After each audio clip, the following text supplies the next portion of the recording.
Hi, my name is Bjergsen from Team Solo Mid. This is my basic champion guide to Fizz. Fizz is definitely strong at solo queue. Fizz has always been a good solo queue champion just because he has such scary burst and high kill potential on your lane, and he's a good roamer, and he's good at snowballing the game. Once Fizz is fed, he's good at everything. He's good in team fights, split pushing, picking, just a super strong champion overall. If he does fall behind though, he is weak, but in solo queue, if you can outplay your opponent, it's fairly easy to consistently get ahead. Fizz early laning is definitely not the best. The big goal is trying to get Sheen as early as possible, and if you can't get Sheen, you're going to have to delay it by quite a bit by buying some Doran's rings or an Amp Tome or something, because just getting the Sapphire Crystal towards Sheen it doesn't benefit your laning phase at all. Once you do get Sheen in 6 though, Fizz has really high kill potential in almost any matchup, and that's where he truly shines. A good rule is every time your ult is up, you should look for some kind of play past early mid game. Either it's a roam or a kill on mid. There's always opportunities to make plays with Fizz ultimate.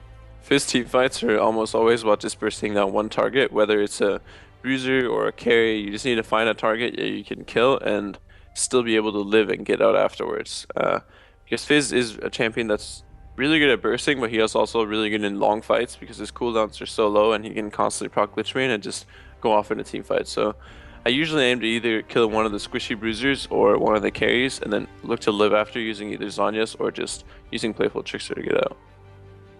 A really useful tip for Fizz throughout the game is when you're queuing someone, you can ult in your queue animation if you hold your cursor on top of your target. This can be countered by him flashing at the exact right moment, but the same thing is if you throw your ult at him and he just flashes it, it works just the same. But Q and then R mid animation on top of him has a really high chance of hitting, and it works almost every time. A really basic tip, yet super important, is being able to do the E flash on Fizz.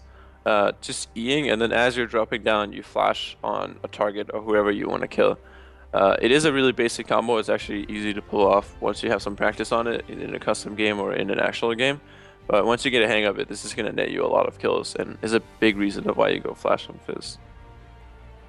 A good thing to know about Fizz in the Season 6 preseason, or a season overall, is that his Q counts as 2 attacks for the Thunderlord's Decree, which is already 2 out of 3, and then his dot counts as 1 as well. So every time you Q someone with your W active, you always instantly proc Thunderlord's Decree for a strong trade, so keep that in mind. For Fizz runes, I go with the really standard Magic Pen Reds, HP scaling yellows, CDR scaling blues, and AP Quints. Even though it makes his laning phase a bit rougher, not going flat MR blues, the CDR definitely pays off later. It just makes Fizz really slippery in team fights. For masteries on Fizz, I like to go 12, 18, 0. Just the 18 in the ferocity tree gives you a ton of damage, and even though I don't like to go natural talent on a lot of champions, Fizz does use attack damage to some degree using his Q and his auto attacks in between his ultimate. Just make sure you get Thunderlord's Decree and Dangerous Game, because those are the most important, and even though these masteries overall make Fizz a bit squishier than he did with the old masteries, it gives him a lot more damage, which means he's a lot scarier to lane against and just throughout the game. For skill order in Fizz, you usually go E or Q level 1. Q is mostly for easy melee matchups like cast in early game, but generally you want to be going E into W and Q at level 3. After that, you always max E into Q, because those are the 2 abilities that make Fizz the most slippery, and they also, at the lower cooldown, helps him proc Lichbane, which is going to be one of your core items every game.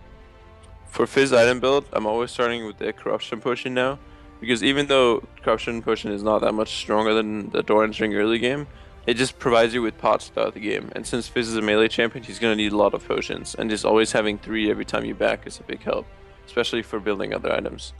After that, I always go either Abyssal or Lichbane as my first item. Abyssal if I'm in a hard magic damage matchup or they have a lot of magic damage on their team, and Lichbane is a normal core.